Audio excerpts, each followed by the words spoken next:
Hello दोस्तों, स्वागत है आपका इन्फॉर्मेशन ज्ञान में और हिस्ट्री की क्लास में। देखिए हिस्ट्री, ये जो हिस्ट्री की क्लास रहने वाली है जैनिज़्म के ऊपर रहने वाली है, मगर ये हिस्ट्री ऑप्शनल से आप ये नहीं समझिएगा कि खाली ऑप्शनल के लिए भी है, लिए ही है।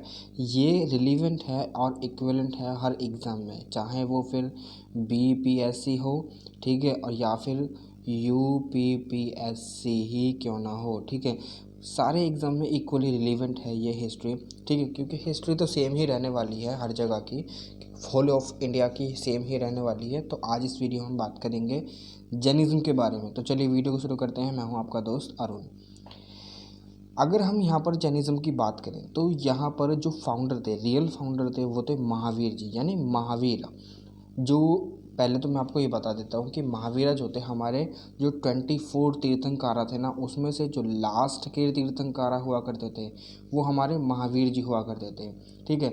तो यहाँ पर ये 24 तीर्थंकारा हुआ करते हैं। अब तीर्थंकारा का मतलब क्या होता है, ठीक है, तीर्थंकारा का मतलब होता है जो वॉन्डरिंग मोंक हुआ करते थे ना, वॉन्डरिंग टीचर। अब वॉन्डरिंग टीचर जो हुआ करते थे उनको तीर्थंकारा बोला गया है यहाँ पर, ठीक है।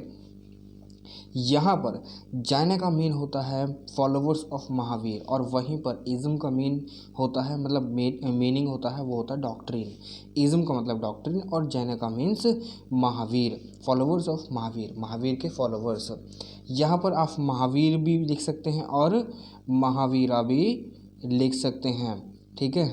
तो दोनों ही चीज़ें करेक्ट हैं, दोनों ही आपको चाहे तो दोनों को याद रख लीजिए, या फिर आप सिंपली महावीर याद रखिए, that will be more sufficient for you to write in your examination. And अगर मैं बात करूं तीर्थंकारा के, तीर्थंकारा वॉन्डरिंग मोंक हुआ करते थे। बेसिकली इनका पर्पस हुआ करता था कि जो एथिक्स है और जो मोरल वैल्यूज़ हैं उनको जो पीपल है ना उनको सिखाना इस चीज़ के बारे में, सारी चीज़ के बारे में, ठीक है, कि आखिरकार जो एथिकल चीज़ें होती हैं वो किस पर डिपेंड करती हैं और कैसे कैसे चलती हैं, कि मतलब वही सारी चीज़ें नैतिकता के बारे में पढ़ाना कि अच्छा क्या होता है, बुरा क्या होता है, आत्मा क्या होती है, सोल क्या होती है, ठीक है। अब जो यहाँ पर हमें ये सारी चीज़ें पढ़ने के लिए मिलती हैं तीर्थंकारा के बारे में। फर्स्ट थिंग कि ऋग्वेदा में जो है ना 2 तीर्थंकारा हैं। पहले जो 2 तीर्थंकारा हुआ करते थे उनके नाम मेंशन है, और दूसरी जो हमारा जैन सोर्स है, जैन सोर्स अभिधना चिंतामणि। तो यहाँ से भी हमें काफ़ी सारी चीज़ें मिलती हैं जैनिज़्म के बारे में पढ़ने के लिए और लिखने के लिए भी और समझने के लिए भी। तो इन टोटल अगर मैं बात करूं, टोटल में अगर बात करूं तो टोटल में तकरीबन यहाँ पर 24, तकरीबन नहीं 24 तीर्थंकारा हुआ करते थे, ठीक है। जिसमें से जो जैना थे यानी महावीर जी जो थे वो 24 यानी लास्ट वाले तीर्थंकारा हुआ करते थे, ठीक है। अब ये तीर्थंकारा जो थे कहीं ना कहीं इनका एक खुद का सिंबल हुआ करता था जिससे ही अटैच हुआ करते थे। जैसे कि जो महावीर जी हैं, महावीर जी जो हुआ करते थे उनका जो सिंबल हुआ करता था लोयन हुआ करता था, ठीक है। लोयन सिंबल हुआ करता था, वो इस उस जो सिंबल था उनका उससे अटैच हुआ करते थे। यहाँ पर इनसे पहले भी काफ़ी सारे तीर्थंकार थे, जैसे कि ऋषभ नादा, आदिनादा। इनको आदिनादा भी बोला जाता है, do not confuse between these two name, ठीक है। इनको ऋषभ नादा और आदिनादा दोनों ही बोला जाता है। इनका जो सिंबल था अपना वो था बुल, ठीक है। अब जो दूसरे तीर्थंकार थे वो थे अजीता, ठीक है। उनका जो सिंबल था एलिफेंट। ऐसे ही संभव नादा का हॉर्स हुआ करता था, अभिनादा का मंकी हुआ करता था, और सुमति नादा का बर्ड हुआ करता था, ठीक है। तो चलते हैं आगे। अब यहाँ पर ऐसे ही पद्म प्रभा, ये सारे जो नाम है यहाँ पर, ये जितने भी हैं ये सब तीर्थंकारा से, ठीक है, और ये इनके सिंबल्स लिखे हुए हैं, ठीक है। आपको समझने के लिए ज़्यादा प्रॉब्लम ना हो तो इसलिए मैं आप पीछे यहाँ पर ये स्लाइड में देख सकते हैं कि यहाँ पर मैंने ऑलरेडी डाल रखा है कि सिंबल और तीर्थंकारा। तो यहाँ पर जो पद्म पर्वत है उनका जो सिंबल हुआ करता था लोटस हुआ करता था, और सुपर्स नादा का जो सिंबल हुआ करता था वो स्वस्तिका हुआ करता था, चंद्रप्रभा का मून, और सुविनादा का मकरा, मकरा यानी गोट बोलते ना, मकर, तो वो गोट हुआ करता था उनका सिंबल, और शीतल नादा का श्रीवत्सा, और श्रेयस्मनादा का राइनो, और वासुपूज्य का बफलो, और विमल नादा का वाइल्ड बोर, ठीक है, और अनंत नादा का फैल्कॉन हुआ करता था, और धर्म नादा का थंडरबोल्ट हुआ करता था, और शिवती नादा का गोट हुआ करता था, और कंथ नादा का शिप हुआ करता था, एंड अर्ण नादा का शंख हुआ करता था, मल्ली नादा का टॉर्टोइज एंड मुनीश्वर नादा का पेतिचर प्लांट, और नमी नादा का ब्लू लोटस, और नमी नादा और अरिस्तामी का शंख हुआ करता था, पार्श्व नादा का स्नेक और महावीरा का लॉयन। तो ये सारे नादा हुआ करते थे, यानी जो तीर्थंकारा थे ये 24 तीर्थंकारा हुआ करते थे यहाँ पर, जिनमें से जो फर्स्ट के जो तीर्थंकारा हैं ये दो तीर्थंकारा ऋषभ नादा और अजीत नादा, ये दोनों जो तीर्थंकारा थे ये मेंशन थे कहाँ पर, ऋग्वेदा टेक्स्ट में। बाकी सारे जो हमें पढ़ने के लिए मिलते हैं वो हमें जैन सोर्सेज से मिलते हैं, जिसमें से जो महत्वपूर्ण सोर्स है वो है अभिधना चिंतामणि। ठीक है, तो यहाँ से हमें जो 24 तीर्थंकारास हैं उनके बारे में पढ़ने के लिए मिलता है। तो चलते हैं अब आगे। अब आगे अगर हम बात करें तो कहीं ना कहीं जो तीर्थंकारास थे उसमें से जो महावीर हैं, यानी लास्ट के जो तीर्थंकार थे महावीर जी, उनको फाउंडर माना जाता है। फाउंडर यानी जिन्होंने जैनिज्म की स्थापना करी थी, उन्होंने कहीं ना कहीं जितने भी तीर्थंकारास हुआ करते थे लास्ट के, यानी प्रीवियस तीर्थंकारा, उनकी जितनी भी टीचिंग्स थी उनको कंपाइल करा और कोडिफाइड कर दिया, बुकों में बांट दिया, जिससे कि आगे जो आने वाली पीढ़ीज़ है ना, पीढ़ी दर पीढ़ी चीज़ें चलती रहती हैं, तो कहीं ना कहीं फिर उन्हें आसानी पड़ जाए, तो कहीं ना कहीं वो जो है ना चीज़ों को आसानी से सीखने लगे। तो इसलिए इन सारी चीज़ों को कंपाइल और कोडिफाइड कर दिया था यहाँ पर। ठीक है, इसलिए जैनिज़्म यानी जैनिज़्म के जो फाउंडर हैं उनको वो महावीर जी को माना जाता है। ठीक है, यहाँ पर तीर्थंकारास के द्वारा जो है ना जितनी भी चीज़ें करी गई थी वो सारी चीज़ें आपने समझ ली। ठीक है, अब यहाँ पर जैन सोर्स यानी जो अभिधना चिंतामणि थी, तो उसके अलावा और ऋग्वेदा के अलावा वायु पुराण में भी हमें और भगवत पुराण में भी हमें ऋषभ नादा और नारायण, इनके बारे में हमें पढ़ने के लिए मिलता है। ठीक है, कि जो ऋषभ नादा जी हैं इनको इनकारनेशन माना गया है नारायण जी का। ठीक है, नारायण भगवान होते हैं। ठीक है, हमारे मतलब हिंदू गॉड में हम इन्हें नारायण जी को मानते हैं। ठीक है, अब यहाँ पर ऋषभ नादा जी को इनकारनेशन माना गया था। अब यहाँ पर जो ऋषभ नादा जी थे इनके जो सन हुआ करते थे उनका नाम था बाहुबली, और हम इन्हें गोमतेश्वर के नाम से भी जानते हैं, जिनकी जो स्टैचू है वो कहीं ना कहीं हमें देखने के लिए मिलती है कहाँ पर, जिनकी स्टैचू को कहीं ना कहीं कर्मत्स्योगा के फॉर्म में देखा गया और कियोत्सर्गा के रूप में। ठीक है, ये दो थोड़े से नाम हैं, टंग ट्विस्टर्स भी आप इन्हें कह सकते हैं, कायोत्सर्गा और कर्मत्स्योगा। कहाँ पर हमें देखने को मिलते हैं, श्रवणबेलगोला में। ठीक है, ये एक साइट है कर्नाटका में। ठीक है, कर्नाटका में ये एक साइट है जहाँ पर हमें जो गोमतेश्वर जी हैं उनकी एक स्टैचू हमें स्टैंडिंग फॉर्म में देखने के लिए मिलती है। ठीक है, और इनको कामदेव यानी कामेश्वरा भी माना जाता है। इनका एक और नाम होता है जिनका नाम है कामेश्वरा। ठीक है, अब चलते हैं आगे। अब यहाँ पर अगर हम बात करें अर्ली लाइफ ऑफ महावीर की, हमने देखा बेसिक चीज़ें हमने देख ली कि तीर्थंकारास कितने हुआ करते थे। टोटल 24 तीर्थंकारास थे। ठीक है, जिसमें से जो फाउंडर माना जाता है तीर्थंकारास का उनको वो महावीर जी को माना जाता है, महावीरा। ठीक है, जिन्होंने फाउंड करा था। एक्चुअल में जो चीज़ें थी सारी की सारी कोडिफाइड करी और कंपाइल करी, इन चीज़ों को एक साथ लेकर आए और एक डॉक्ट्रिन क्रिएट करी, जो जितनी भी चीज़ें प्रीवियस जो तीर्थंकारास थे उनके द्वारा टीच करी गई थी उन सब चीज़ों को आपस में मिला दिया, तब एक डॉक्ट्रिन का निर्माण हुआ।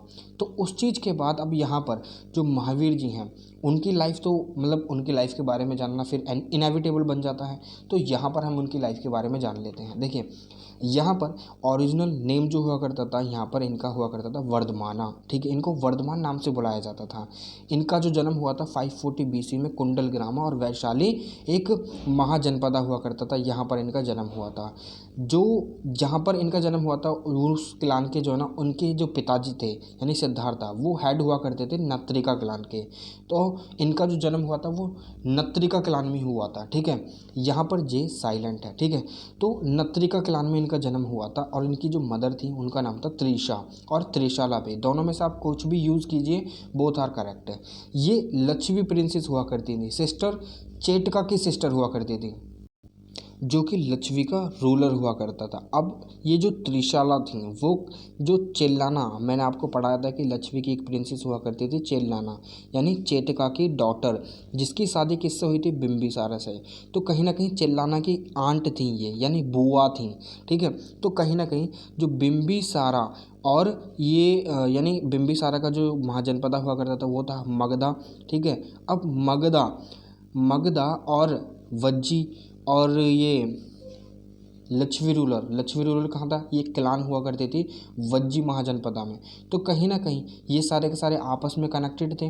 तो कहीं ना कहीं जैनिज़्म को जो स्प्रेड होता ना जैनिज़्म का, तो वहाँ कहीं ना कहीं जो मगधा था उसने भी काफ़ी सपोर्ट करा था जैनिज़्म को स्प्रेड होने में। ठीक है, तो यहाँ पर आपको ये पता चल गया कि त्रिशाला जो थी, मतलब महावीर जी की मदर जो थी वो कहीं ना कहीं वो मगधा जो था उस जनपदा से कनेक्टेड थी। क्योंकि जो त्रिशाला जी के जो भाई हुआ करते थे चेटका, उन्होंने अपनी डॉटर की शादी बिंबिसारा से करी थी। ठीक है, तो यहाँ पर ये आपको पता चल गया।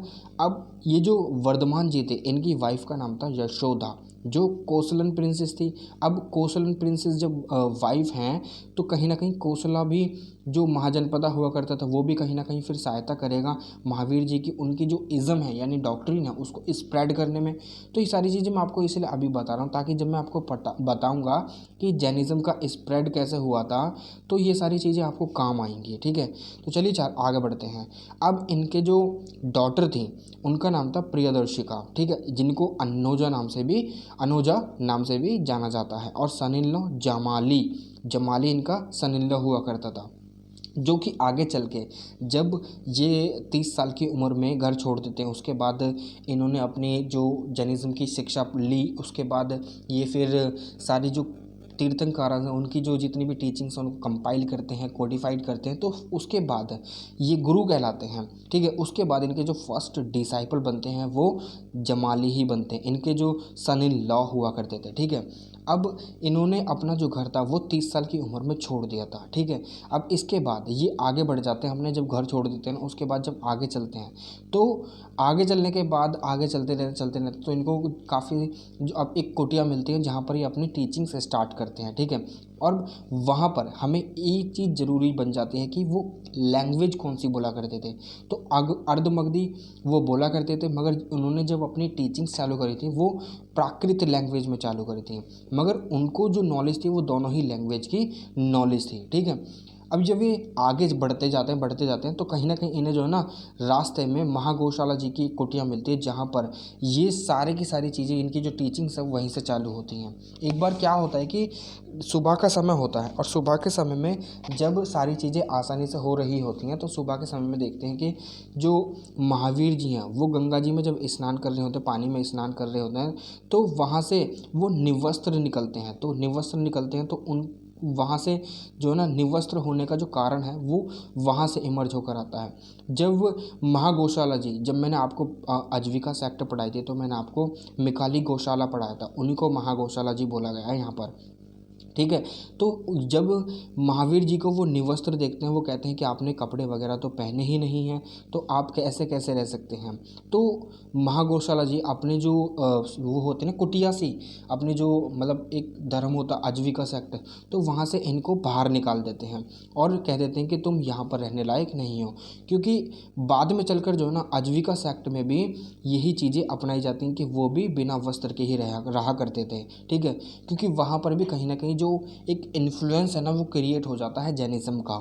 ठीक है, अब यहाँ पर आगे क्या होता है कि ये 36 की एज में इन्होंने जो है ना जो गौशाला थी, यानी यहाँ पर महागौशाला जी की जो सेक्ट हुआ करती थी, आजीविका सेक्ट हुआ करती थी, इसको लेफ्ट कर दिया था यहाँ से। ठीक है, जब ये लेफ्ट कर देते हैं तो ये एक नेकेड मोंक बन जाते हैं, जब से इन्होंने फिर वस्त्र धारण करे ही नहीं। अब जब 42 साल की इनकी उम्र आती है तो साल ट्री के नीचे राजू पालिका रिवर के किनारे इनको कैवल्य प्राप्त हो जाता है, यानी मोक्ष प्राप्त हो जाता है। इसे प्राकृत टर्म है, ये कैवल्य प्राकृत टर्म है जिसे साल्वेशन के नाम से भी जाना जाता है और मोक्षा के नाम से भी जाना जाता है। मगर इसके बाद क्या होता है कि कैवल्य के बाद महावीरा क्या करते हैं कि अपनी जो टीचिंग्स है ना उनको फैलाना चालू कर देते हैं, यानी दूसरों को बताना चालू कर देते हैं, पढ़ाना चालू कर देते हैं, जहाँ से उनके फॉलोवर्स बनने चालू हो जाते हैं। जिससे कि जो उनके सबसे पहले फॉलोवर बनते हैं वो उनके सन इन लॉ होते हैं। क्या नाम था सन इन लॉ का? जमाली। ठीक है, जमाली उनके सन इन लॉ होते हैं जो पहले उनके फॉलोवर बनते हैं। उसके बाद क्या होता है, उसके बाद महावीर के फॉलोवर बनते चले जाते हैं, जिनसे कि उनको आगे चलकर नाम से किन किन नामों से बुलाया जाता है, वो जैनास के नाम से बुलाए जाते हैं और जेना के नाम से बुलाए जाते हैं और जैन्स के नाम से भी बुलाए जाते हैं। ठीक है। अब यहाँ पर कुछ डिसाइपल्स इनके ऐसे होते हैं कि जिन्होंने आगे चलकर जो ना उनकी जो जितनी भी टीचिंग्स थी वो आगे फॉरवर्ड कर दी, ठीक है, सॉरी, फॉरवर्ड करने के बाद जो पहले तो इनकी जो टीचिंग्स थी वो ओरली ट्रांसमिट करी जा रही थी, मगर आगे चलकर कोडिफाइड भी हुई सारी चीज़ें, ठीक है। मतलब जैनिज़्म ने मतलब महावीर जी ने सारी चीज़ें तीर्थंकरस की कोडिफाई करी थी, मगर वो ओरली सारी चीज़ें ट्रांसमिट हो रही थी। तो यहाँ पर भी ऐसे यही सिस्टम चल रहा था, जिनको 11 ब्राह्मण्स ने ओरली ट्रांसमिट करा था, जो इनके डिसाइपल भी हुआ करते थे, जिनमें से आर्य और सुधर्मा सर्वाइव्ड करे थे, जिन्होंने ये सारी चीज़ें एक बुक बनाई, ठीक है। बुक बनाने के बाद उनको कंपाइल करा, ठीक है। फिर उन जो चीज़ों को फिर एक के साथ मतलब पीढ़ी दर पीढ़ी ट्रांसमिट करते गए, ठीक है। अब क्या होता है कि कैवल्य अटेन करने के बाद एट द एज ऑफ 42, ठीक है, अब ये अपनी जो टीचिंग्स हैं वो चालू कर देते हैं, पढ़ाना चालू कर देते हैं, इज़्म को फैलाना चालू कर देते हैं। अब बात आगे ऐसी चलती रहती है। हम टीचिंग्स की बात करेंगे अगली वीडियो में, 2 वीडियो और हैं जैनिज़्म की, ठीक है, उनमें हम टीचिंग्स की आगे बात करेंगे। और मैंने क्वेश्चंस भी कुछ अटैच कर रखे हैं that you can also take a look, तो उसमें हम अगली वीडियो में बात करेंगे, ठीक है। अब क्या होता है कि एट द एज ऑफ 72 यहाँ पर 468 BC में पावापुरी में ये जो महावीर जी हैं ये संथारा प्राप्त कर लेते हैं। और संथारा क्या होती है?